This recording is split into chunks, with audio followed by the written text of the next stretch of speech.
بسم اللہ الرحمن الرحیم۔ السلام علیکم پیارے دوستو، آپ دیکھ رہے ہیں ڈسکور اوریجنل اور میں ہوں اسد۔ اس سے پہلے آپ اس کہانی کی 99 اقساط سن چکے ہیں۔ اب قسط 100 ملاحظہ فرمائیں۔ ہمارے پاس وقت کم ہے، ہمیں آج رات اپنی مہم پر روانہ ہونا ہے۔ ڈاکٹر سنم شہر کی طرف روانہ ہو گئی۔ میں یکے بعد دیگرے تمام ہتھیار چیک کرنے لگا۔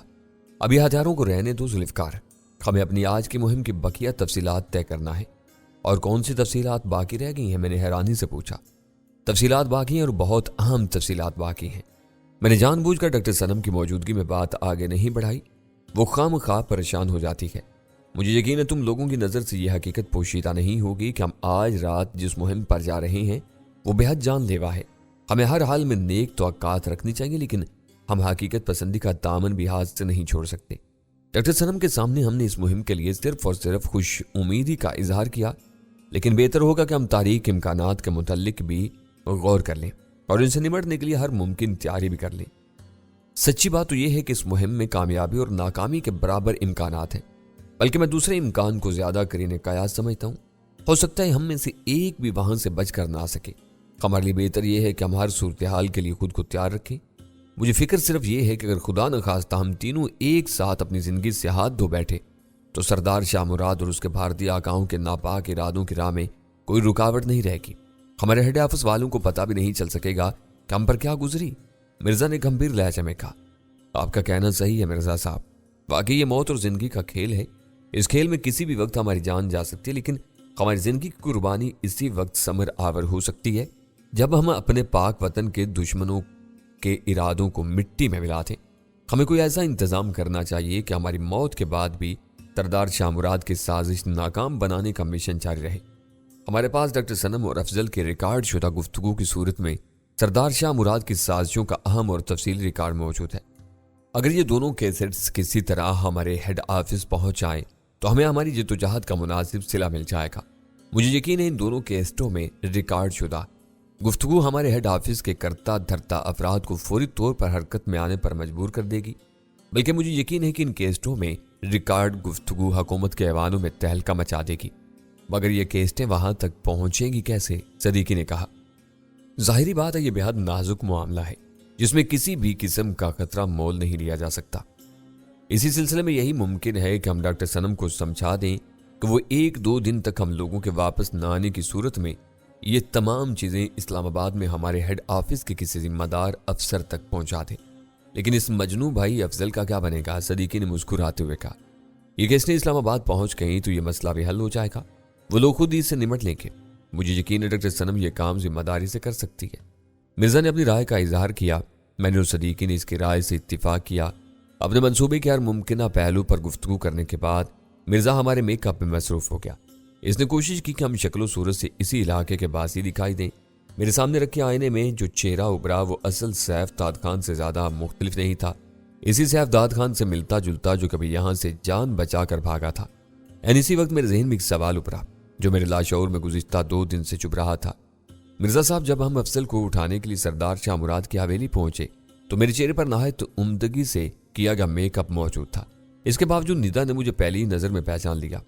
اس سے پہلے ترمیتھی کی موت والی رات بھی اس نے مجھے میک اپ کے باوجود پہچان لیا اور مجھے قتل کرانے کی کوشش کی۔ میری سمجھ میں نہیں آتا کہ مجھے اتنی آسانی سے کیسے پہچان لیتی ہے۔ تم نے بہت اچھا سوال کیا ذوالفقار۔ تم نے شاید نوٹ کیا ہوگا کہ میں 2 طرح سے میک اپ کرتا ہوں۔